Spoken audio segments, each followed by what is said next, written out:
Hello guys, good evening all of you.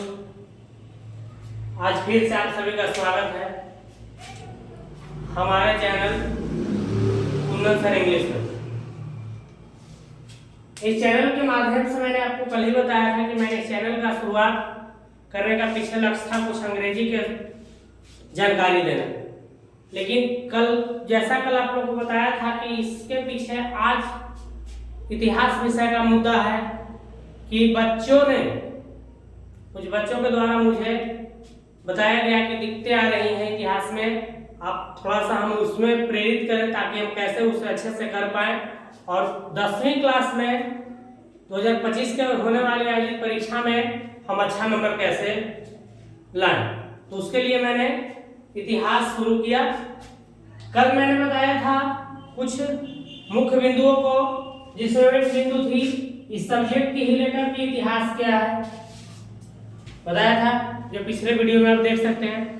उसके बाद मैंने बताया कि इतिहास के जनक कौन है और उन्हें ही जनक क्यों कहा गया, क्योंकि उनसे पहले भी तो किसी व्यक्ति ने इतिहास के बारे में लिखा होगा, इतिहास को उन्होंने बताया होगा, लेकिन हेरोडोटस को ही क्यों इतिहास का जनक कहा गया। उसके बाद हम बात करेंगे क्लास 10वीं की। मैं इतिहास पढ़ा रहा हूं जिसके चैप्टर का नाम है यूरोप में राष्ट्रवाद। कल मैंने बताया था कि यूरोप क्या है। कल मैंने आपको यह भी बताया कि राष्ट्रवाद क्या है। तो मैंने यूरोप बताया था कि यूरोप एक महादेश है। और राष्ट्रवाद क्या है, तो राष्ट्रवाद जिस तरीके से एक छोटा बच्चा का लगाव अपने मम्मी से होता है, घर के लोगों का परिवार से होता है, उसी प्रकार से जिन लोगों का प्रेम देश के प्रति होता है उनको हम बोलते हैं देश प्रेमी, या बोल सकते हैं उसे राष्ट्रवादी। और राष्ट्र से लगाव ही क्या कहलाता है, राष्ट्रवाद कहलाता है। तो कल हम लोग इस बात को पढ़े थे। आज जानेंगे कि राष्ट्रवाद की शुरुआत कहां से हुई, उस शुरुआत में क्या क्या सहायक तत्व थे, सारे बातों को आज अध्ययन करेंगे। तो कल मैंने बताया था आपको कि राष्ट्रवाद की शुरुआत जो हुई थी वो यूरोप का एक देश है जिसका नाम था फ्रांस। इस फ्रांस से ही राष्ट्रवाद की शुरुआत हुई थी, यहीं से इसका उत्थान माना जाता है, यहीं से इसका शुरुआत का दौर चला था। और एक क्यों हुई थी, कैसे हुई थी, उसको मैं आगे बताऊंगा। अभी समझेंगे कि राष्ट्रवाद को विकास में सहायक तत्व कौन कौन से हैं। राष्ट्रवाद जैसे बना, राष्ट्रवाद लोगों के मन में आया, लेकिन उसमें विकास करने वाले जो तत्व थे वो कौन कौन से तत्व थे, तो देखेंगे हम लोग। यूरोप के राष्ट्रवाद में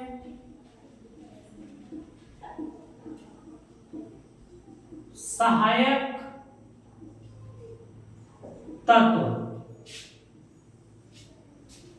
यानी यूरोप के राष्ट्रवाद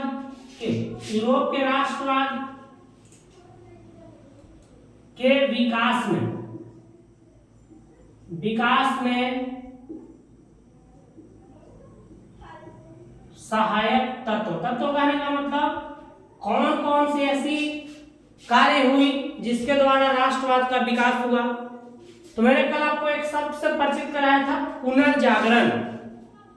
पुनर्जागरण शब्द जिसका अर्थ होता है बौद्धिक जागरण या फिर से जागना, जिस शब्द का शुरुआत शायद मैंने कल ही आपको परिचित कराया था कि 14वीं सदी में हुई थी इस शब्द का विकास।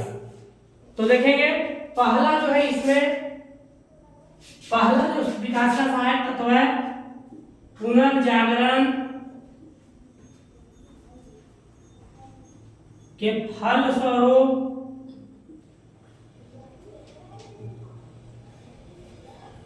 उत्पन्न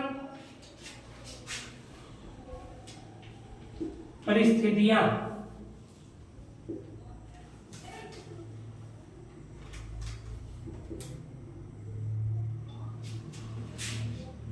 दूसरा जो है वो है 1789 के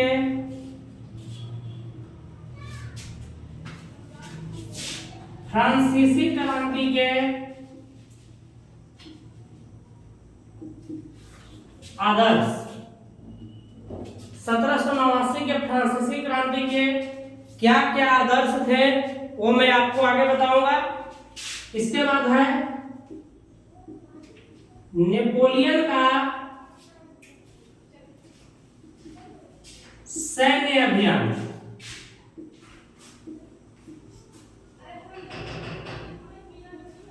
नेपोलियन का सैन्य अभियान और जो सबसे प्रमुख राष्ट्रवाद का मुद्दा है वह है मेटरनिख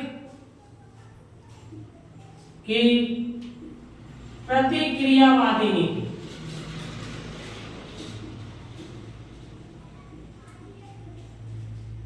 मेटरनिख की प्रतिक्रियावाद। ये चार ऐसे तत्व थे जिन्होंने पूरे यूरोप में राष्ट्रवाद को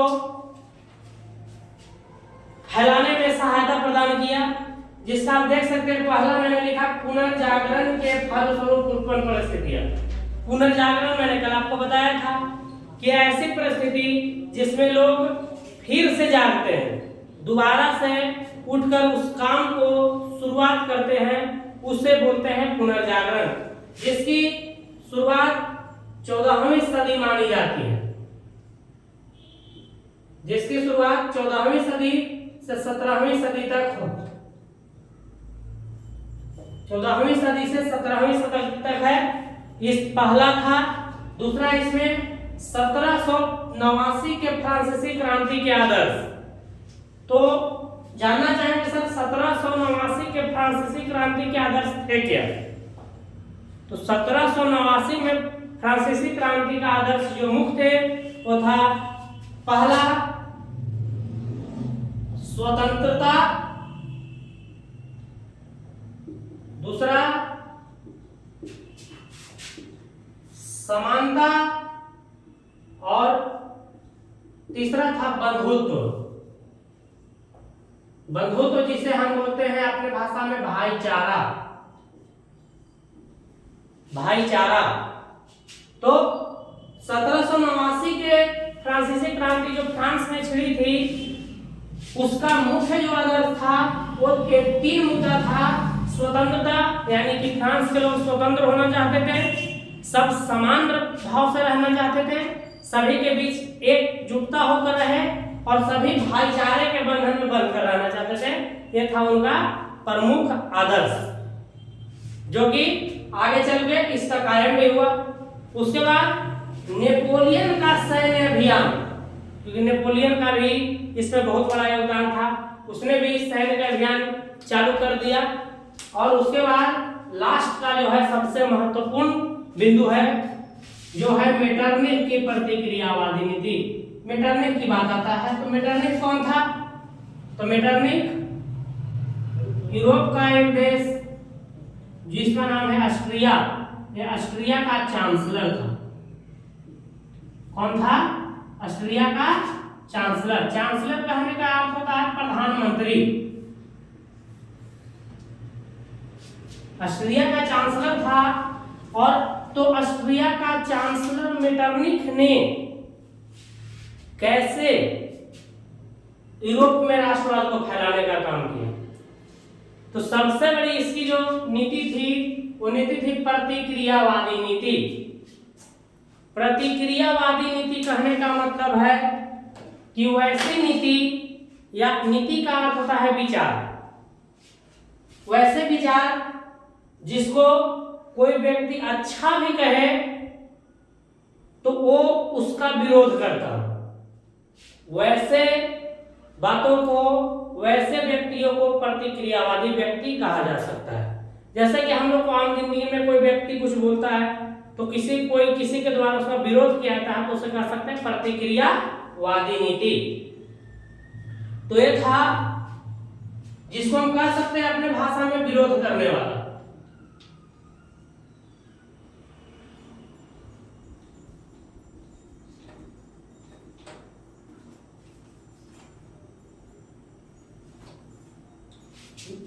आप देख सकते हैं प्रतिक्रियावादी का मतलब विरोध करने वाला, वैसा व्यक्ति जिसका विरोध करने की प्रवृत्ति हो। तो वही प्रवृत्ति था मेटरनिख का, जिसके कारण यूरोप में राष्ट्रवाद में बहुत सहायता प्रदान किया। तो एक बार फिर से देखेंगे, पहले यूरोप में राष्ट्रवाद, तो राष्ट्रवाद क्या है? तो राष्ट्रवाद एक ऐसी भावना है जिसमें किसी देश के प्रति का लगाव, अपने देश के प्रति, किसी देश के लोगों का लगाव अपने देश के प्रति होता है या झुकाव अपने देश के प्रति होता है, यानी वहां स्वतंत्रता, समानता और भाईचारा का नीति कायम करना चाहते हैं।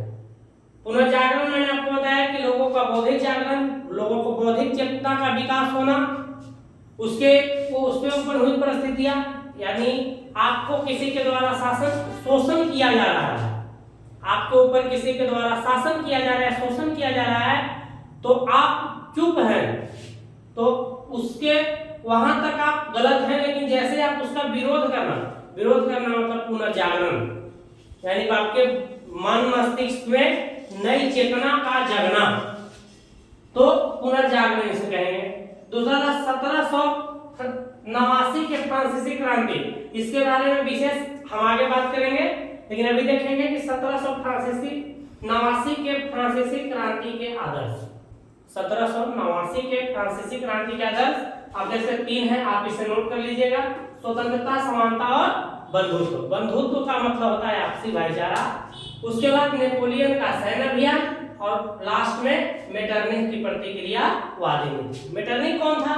तो ऑस्ट्रिया का चांसलर जिसे प्रधानमंत्री भी कह सकते हैं। तो अब आगे देखते हैं हम प्रतिक्रियावादी क्या होता है। प्रतिक्रियावादी क्या होता है? तो प्रतिक्रियावादी पे ध्यान देंगे आप।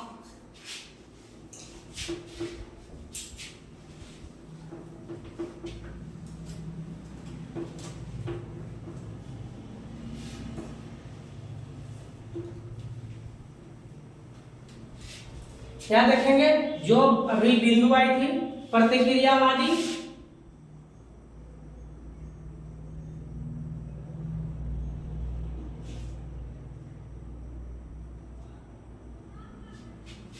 प्रतिक्रिया, प्रतिक्रिया, प्रति का मतलब जानते होंगे उल्टा होता है, वादी मतलब जो करने वाला होता है उसको हम वादी कहते हैं। जैसे राष्ट्रवाद, तो राष्ट्रवाद लोगों के मन में होता है, लेकिन जो उसके मन में, जिसके मन में पनपता है उसको हम राष्ट्रवादी कहते हैं। उसी तरीके से प्रतिक्रियावादी यानी किसी भी बिंदु पे प्रतिक्रिया व्यक्त करना, प्रतिक्रिया मतलब अपने विचार को व्यक्त करना।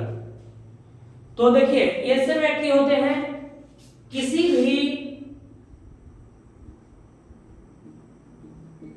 सामाजिक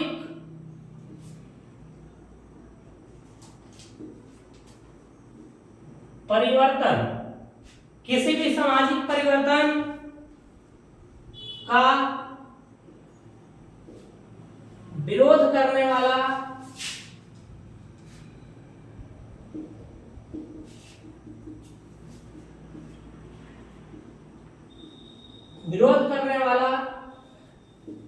प्रतिक्रियावादी कहलाता है।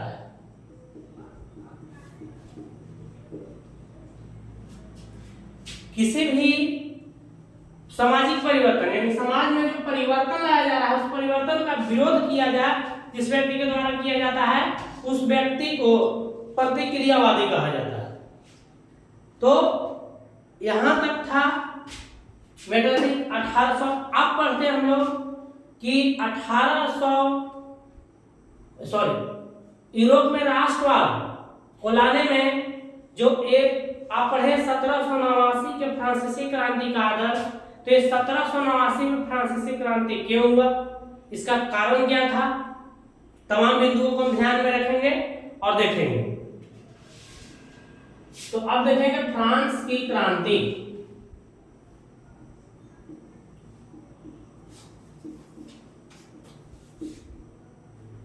फ्रांस की क्रांति। फ्रांस की क्रांति तो मैंने आपको बताया था कल कि फ्रांस की क्रांति जो था वो क्यों हुआ था और कहाँ हुआ था। तो कहाँ हुआ तो फ्रांस में हुआ होगा, क्योंकि फ्रांस की क्रांति तो फ्रांसी से, दूसरा नाम फ्रांसीसी क्रांति से भी जानते हैं हम लोग।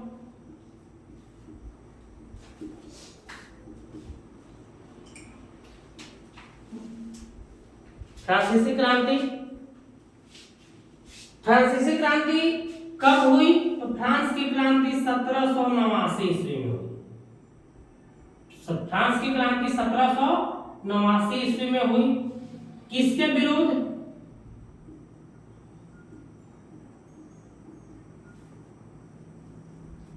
किसके विरुद्ध? तो लुई 16वां।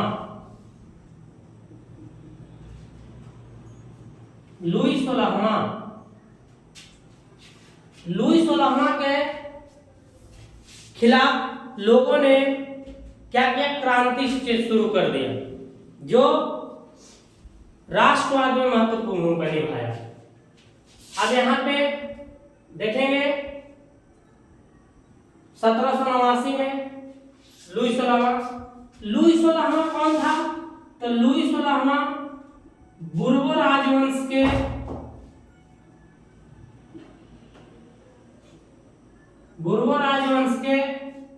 शासक था। लुई 16वां कौन था? तो बुर्बो राजवंश के शासक था। जो कैसा था? तो लुई 16वां एक निरंकुश शासक था। कह सकते हैं लुई 16वां बुर्बो राजवंश के शासक था, जो निरंकुश प्रवृत्ति का था। निरंकुश प्रवृत्ति, कल मैंने निरंकुश शब्द का प्रयोग आपको बताया था कि वैसा प्रवृत्ति जिसपे किसी के द्वारा अंकुश न लगाया जाए, मतलब लगाम न लगाया जाए, उसको रोका न जा सके, वैसे प्रवृत्ति को हम निरंकुश प्रवृत्ति कहते हैं। तो इसका इस निरंकुशता के कारण क्या हुआ? तो लोगों में एक एकता जगी और उस एकता के माध्यम से क्या हुआ? तो फ्रांस में एक क्रांति हुई जिसका नाम है फ्रांसीसी क्रांति।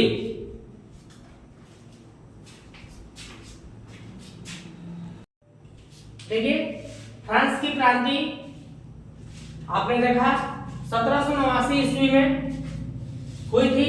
किसके विरुद्ध? लुई 16वां। प्रश्न है कि लुई 16वां था कौन? तो लुई 16वां बुर्बो राजवंश के एक शासक था जिसका प्रवृत्ति निरंकुश था। निरंकुश कहने का मतलब कि वैसा व्यक्ति जिसमें किसी का अंकुश न हो। अंकुश न होना मतलब लगाम नहीं होना, रोकथाम नहीं होना, यानी अपने मनमानी करना, निरंकुश का मतलब। तो ये तो हो गया। अब इसका क्या हुआ इसके बाद? तो इसके बाद शासन जो थी वो शासन जनता के हाथों में चली गई। शासन जनता के हाथों में चली गई। शासन जनता के हाथों में चली गई और अब वहां का शासन जो था वो जनता करती, यानी कि वहां पे भी अब राजतंत्र को खत्म करने का बात चल रहा था। और क्या हुआ कि बल्कि क्रांति के आरंभ होने के साथ ही क्रांतिकारियों ने राष्ट्रीयता का और राष्ट्रवादी भावना को सिर्फ फ्रांस में ही नहीं बल्कि पूरे यूरोप में फैलाना चाहते थे। इसलिए उन्होंने एक संदेश के रूप में दिया था और उस संदेश को लेकर पूरे यूरोप में फैलाने का काम कर रहे थे, जिसका दो शब्दों से था नाता, पितृभूमि और नागरिक जैसे शब्द। पितृभूमि और नागरिक, पितृभूमि और नागरिक, पितृभूमि और नागरिक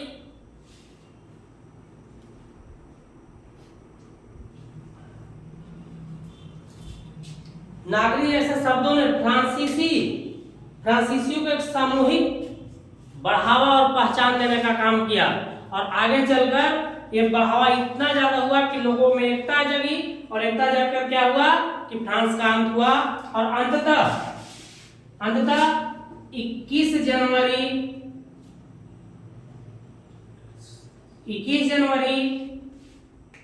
1793 ईस्वी को 21 जनवरी 1793 ईस्वी को लुई 16वां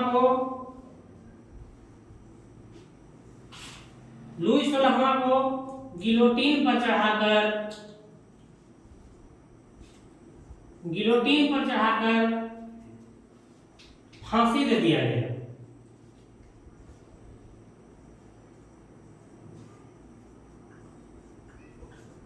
फांसी दे दिया गया कब? 21 जनवरी 1793 को। तो देख सकते हैं 21 जनवरी 1793 ईस्वी को लुई 16वां को पहले तो एक बनाया गया कि यहाँ पे संवैधानिक राजतंत्र की घोषणा की गई। संवैधानिक राजतंत्र के जरिए वहां का संविधान के अनुसार लोगों के अनुसार राजतंत्र चल सकता है, लेकिन अंततः इस मुद्दे को एक सम्मेलन में खत्म कर 21 जनवरी 1793 को लुई 16वां को गिलोटीन पर चढ़ाकर फांसी दे दिया गया। और इसके कुछ समय बाद ही उसकी पत्नी मेरी अंतोनेटवा को भी फांसी पर चढ़ा दिया गया। और इस प्रकार से वहां पे बोर्बो राजवंश का समाप्त हुआ। और इसके बाद वहां पे सारा जितना भी प्रारूप था, सारा प्रारूप बदल गया, यानी लोगों के लिए समान कानून, समान अधिकार की बात की जाने लगी। वहां का माप तौल का जो तरीका था वो भी बदल गया।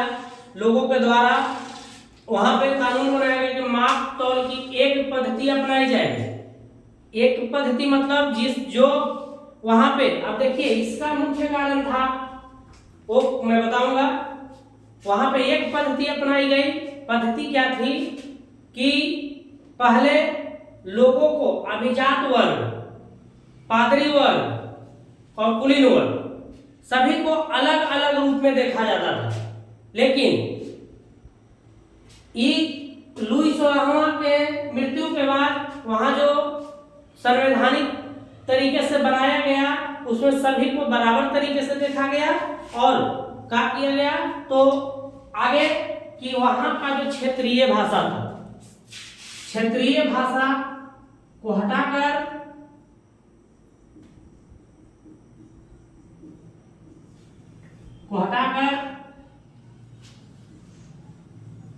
फ्रेंच भाषा को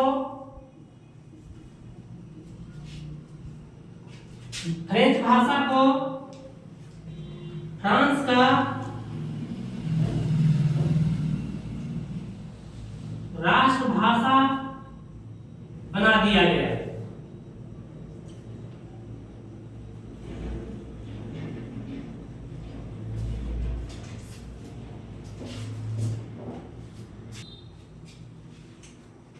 अब आगे देखते हैं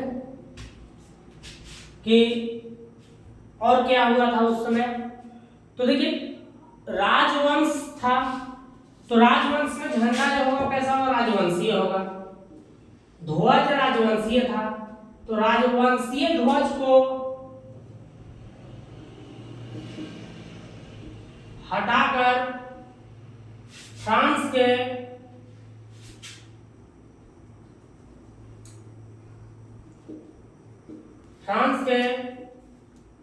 राष्ट्रीय ध्वज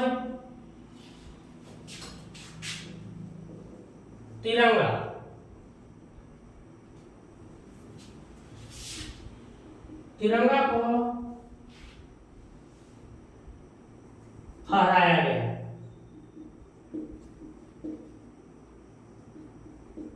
कहां तो फ्रांस में राजवंशीय ध्वज को, जो पूर्व राजवंश का ध्वज था उस ध्वज को हटा दिया गया और उस ध्वज पे जगह राष्ट्रीय ध्वज तिरंगा।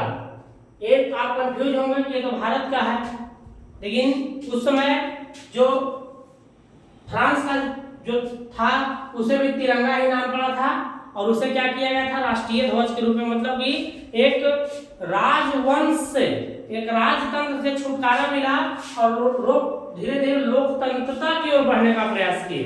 और इसलिए उन्होंने जितना भी छोटे छोटे क्षेत्रीय चीज था, जितना भी राष्ट्रीय राजवंशीय था, सारे को एक प्रारूप में राष्ट्रीय बनाना चाहते थे। इस प्रकार से उसके बाद आगे चले तो इस क्रांति में, फ्रांस की क्रांति में क्रांतिकारियों ने घोषणा किया था और उनका एक लक्ष्य था कि वह यूरोप के लोगों को निरंकुश शासकों से मुक्त करा देंगे। उनका एक लक्ष्य था। जिन्होंने फ्रांस की क्रांति में क्रांतिकारियों ने भाग लिया, उन्होंने यह भी प्रण लिया, यह भी अपने आप में ठान लिया कि सिर्फ फ्रांस को ही नहीं, यूरोप में जितने भी निरंकुश शासक होंगे उन सारे शासकों को यूरोप से भगा देंगे, यूरोप को मुक्त करवाने का उन्होंने लक्ष्य अपना लिया था। और उसके बाद एक युद्ध हुआ जिसमें ऑस्ट्रिया और पर्सा के बीच, ऑस्ट्रिया और पर्सा के बीच युद्ध हुआ, जिस युद्ध में क्रांतिकारियों ने बढ़कर भाग लिया क्योंकि उन्होंने समझा कि यह युद्ध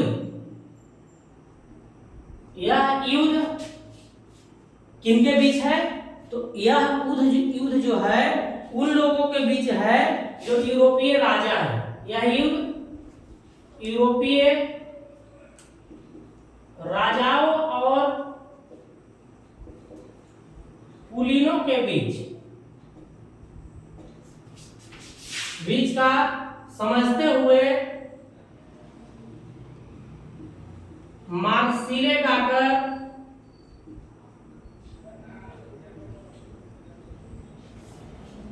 कूद पड़े। अब बात आएगा मार्सिले क्या है। तो मार्सिले जो है वही मार्सिले फ्रांस का राष्ट्रगान बन गया। मार्सिले फ्रांस का राष्ट्रगान बन गया।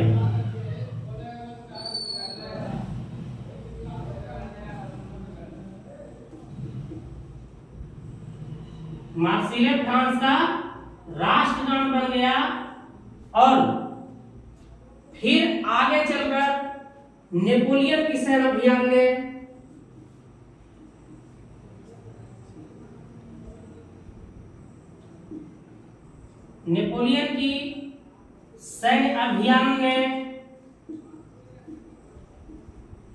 नेपोलियन का नाम आप सुने होंगे। नेपोलियन की सेना अभियान ने क्या किया, तो उन्होंने फ्रांसीसी सेना, नेपोलियन के सेना अभियानों ने फ्रांसीसी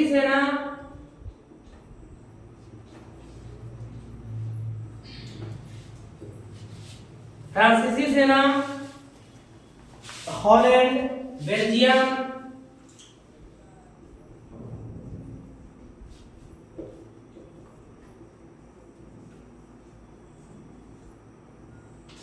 स्विट्जरलैंड,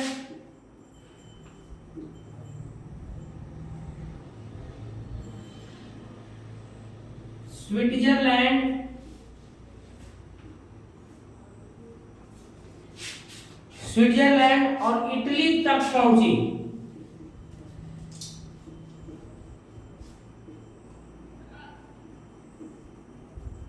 इटली तक पहुंची और इस प्रकार से फ्रांसीसी सेना के साथ साथ क्या हुआ, तो राष्ट्रवाद एवं क्रांति की भावना अन्य देशों में भी पहुंची और इस प्रकार से राष्ट्रवाद का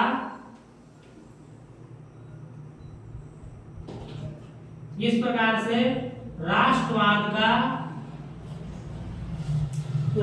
का यूरोप में प्रसार किया गया।